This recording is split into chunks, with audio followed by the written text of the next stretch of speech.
What's up, everybody? Erod here with my latest haul video. Just want to show you some books that I've picked up over the last couple of weeks. I was on vacation and was able to go to a shop that was incredible. I'll show you what I picked up over there.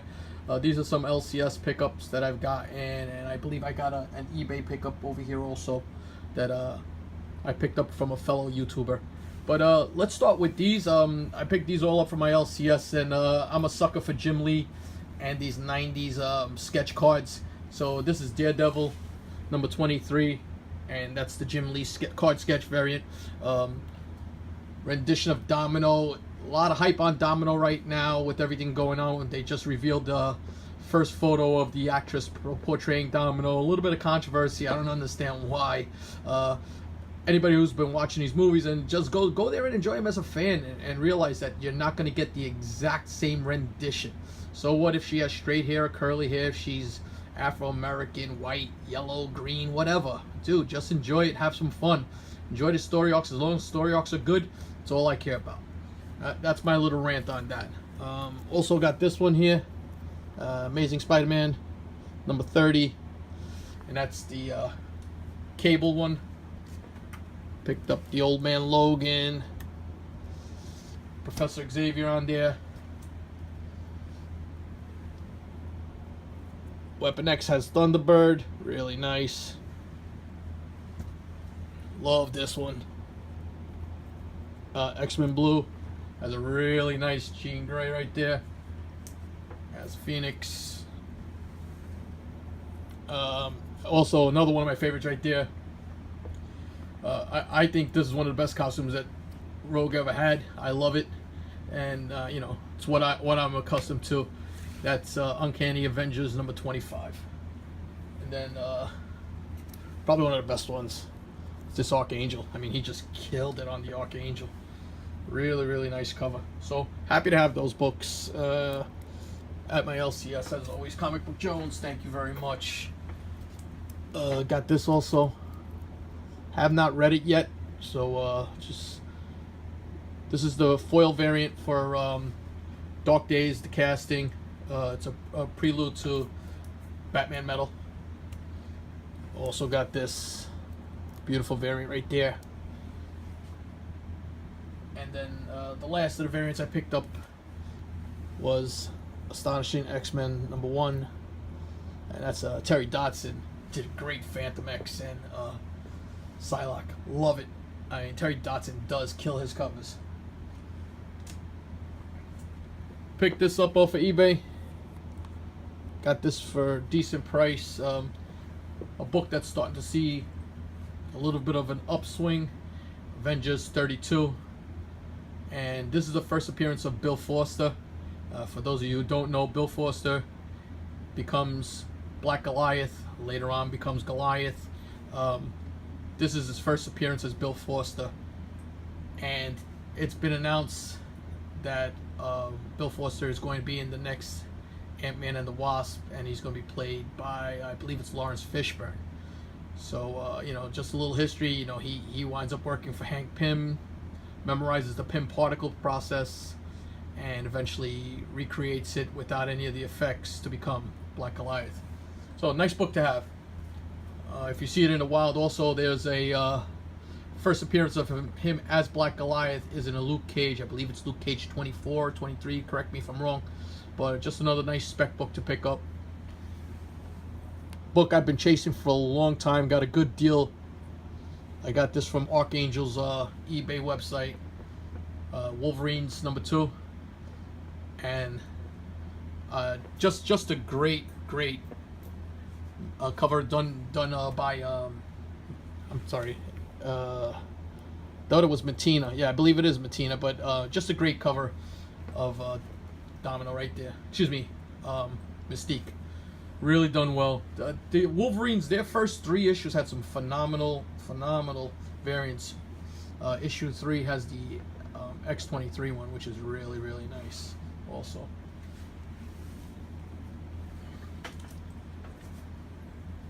A couple guys have shown these. I had a conversation with Jeff Johnson about this. In my opinion, one of the best foils done right now. This is the San Diego Comic-Con exclusive, which I ordered through the CGC forums. A couple reputable guys that go there, and you know, they don't rip you off. Just a gorgeous cover. Would love to get Gail Gadot to eventually sign this. I doubt that'll ever happen, but that, I could just see her signature right there in gold, right in that corner there, or along the waistline here, and it would just look beautiful. But I mean, not enough I can say about this. You have to hold this book in your hand just to see. I mean, the foil is done really well. It pops really, really nice, and unlike the original ones with major issues, this one's came out pretty good from the ones I picked up. And the other one I picked up, I haven't seen too many of these, but I jumped on it. It's the first time you see the whole Justice League cast together on a comic cover, and it's the foil from San Diego Comic-Con, also for Justice League of America number 10. I really like this a lot. I'm kind of intrigued out of this whole thing with the Aquaman character. I want to see what they do with him, because he kind of looks, they're making him look like a real badass. So let's see what happens. Okay, so like I said, I was excuse the camera there. I was out in California on vacation. I do stadium tours, stadiums actually. So I knocked out all 5 stadiums while I was out there for almost 2 weeks, and I've done 24 now, 6 more to go, and had a great time with the family out there. You know, I got to go to D23 for a day, and it was a really nice experience. There was some really nice things there. Happened to be there on a Saturday when they unveiled the Infinity Gauntlet, and Thanos himself was there signing. Brolin was there signing for, you know, select group of people that have been there. The panel was booked, sold, you know, blocked out by 4:30 in the morning, I was told. People camped out overnight, you know, which is crazy. But it looked like a really exciting panel. Anybody who's seen the preview, it must have been amazing to see it on the screen. I can't wait till it's released. You know, there's a bootleg version out there now, but I want to see it, you know, full screen. But anyway, it was a good time. Nowhere near as crowded as New York Comic Con or I would assume San Diego are, but still a good sized crowd. A lot of Disney themed things. I had a lot of artists that do Disney cartoon shows and stuff like that. They're signing and doing sketches and some exclusive stuff, but there was a sprinkling in of some Marvel stuff there because of Disney, and a lot of Star Wars stuff. So they had a reveal on the new Star Wars land that's being created for Florida, and some props and everything else, some movie props. So it was really nice. Best part about it, I loved when I went through there. They had a whole section set up for the Black Panther movie with costumes and everything else, and they looked really, really nice.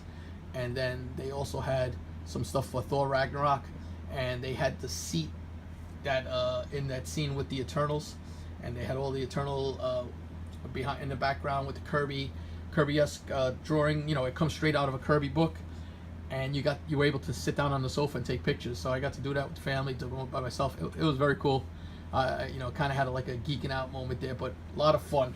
But anyway, because I was in Anaheim, I spoken to a bunch of guys, and like TiVo had told me take a look at his local comic shop if I had the opportunity, and I had been following the owner of that shop. His video, The Big To Do, if you ever get a look, take a look at his hauls. Were one of the first hauls I really watched when he bought out a whole collection.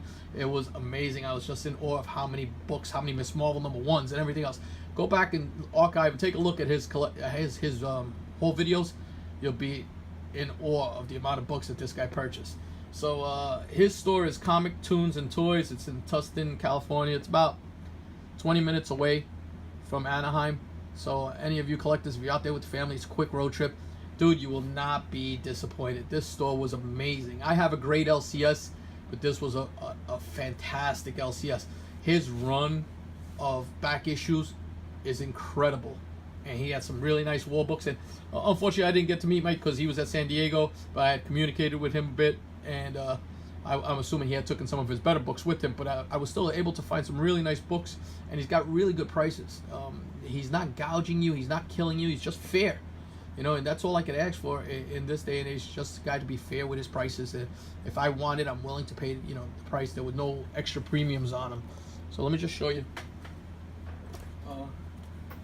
Pick this up there.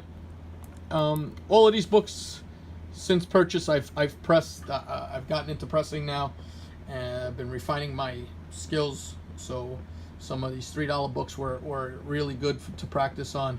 I always loved this cover. I had a lower grade one. You know, beautiful Bob Layton during his run on Invincible Iron Man, Submariner Strikes. I got this for $3.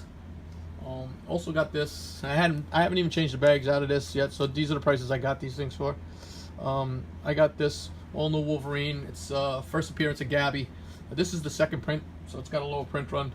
I paid $4 for that. All of these Spideys I got for $5, and it just fills for my run that I need. Amazing Spider-Man 163.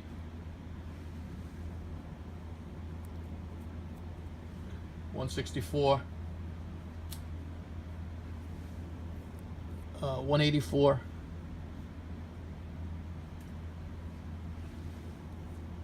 $215.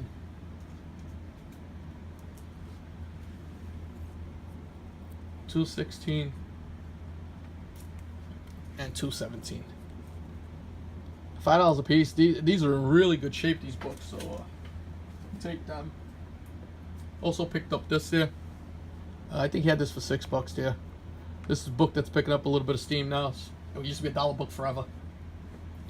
And that's New Mutants number 100. That's first appearance of X-Force, I believe it is. Really happy to pick this up. It's a mid-grade. I got that for $7, I think it was there. Tomb of Dracula number 8. You know, it has a little bit of issues, but overall it presents really well. I really got into Tomb of Dracula. I started trying to do the first 15 issues. I might extend it to the first 25. If you haven't read this, this is one of the best reads out there, man. I mean, Colin and those guys killed it on this. Wolfman, it was just a great run. Really, really good run. This horror run there, you know, non-superhero run that Marvel did. They did this, the Shang-Chi run. Those were some really good runs in the 70s that don't get enough credit. If you get the opportunity, take a look at this. Werewolf by Night wasn't bad, but Tomb of Dracula and the Master of Kung Fu, two really, really good runs. I was trying to stay away from store ones, but I had to get this. That's the Virgin cover for Guardians of the Galaxy, and that's Gamora's rendition of Gamora by an artist called Natalie Sanders. She's up and coming. You know, she's been around for a while on the CGC forums. We were doing commissions with her for a while, you know, and her artwork is amazing. And she's starting to do some Marvel covers now. She had done some other independent books, but now she's done a couple of Marvel covers. She did an X-23, which is just gorgeous. But I think this one is better, just spectacular. She can draw women like no one else can.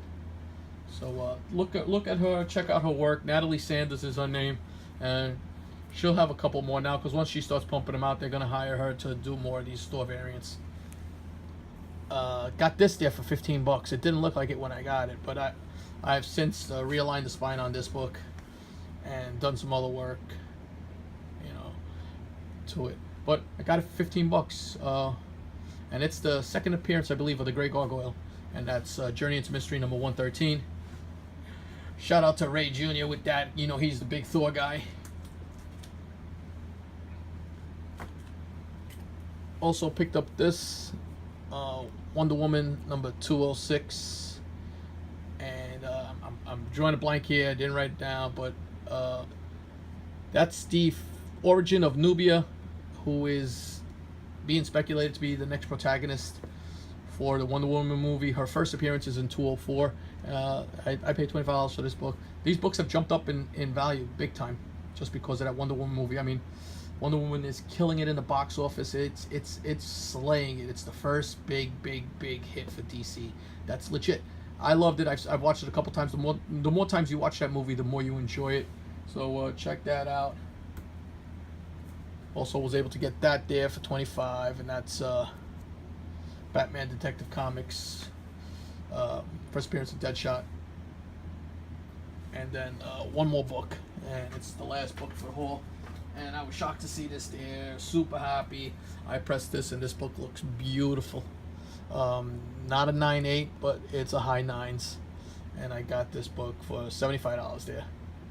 and that's Daredevil number 168. I've been looking for this book for a while, but it's one of those books that you keep in the back burner. You know, you're looking for the right deal, and this was definitely the right deal for me. Seeing this book go for way higher in worse condition. Corners are sharp on this book. It has one little rounded edge, and there's a pit mark on in the middle that you can't even really see, but it'll get picked up when CGC grades it. It could probably be pressed out a little better. So, you know, that's my haul. Thank you for watching. I'm at about 510 subscribers or something like that. So, you know, I want to thank everybody, all my new subscribers who have subscribed to this channel. And I just dropped off a bunch of books. I dropped off another 5 books to CGC that I want to get graded. Some of my older books that need to be encapsulated just to have them encapsulated, you know. That way I keep track of their value. It's a little easier doing it that way. When you have that secure grade on it, you'll know exactly what your books are worth and what they're not worth, if you know that's your thing. But shout out to all the New York Warriors. They've been doing their thing, going around, you know, getting books. You know, great group of guys, and watch their show, Chilling with the New York Warriors. I don't get on there as often as I'd like to, but every once in a while I do make an appearance on there. Again, if you like this video, please hit the like button. If you haven't subscribed to my channel, please hit the subscribe button. Until my next video, peace.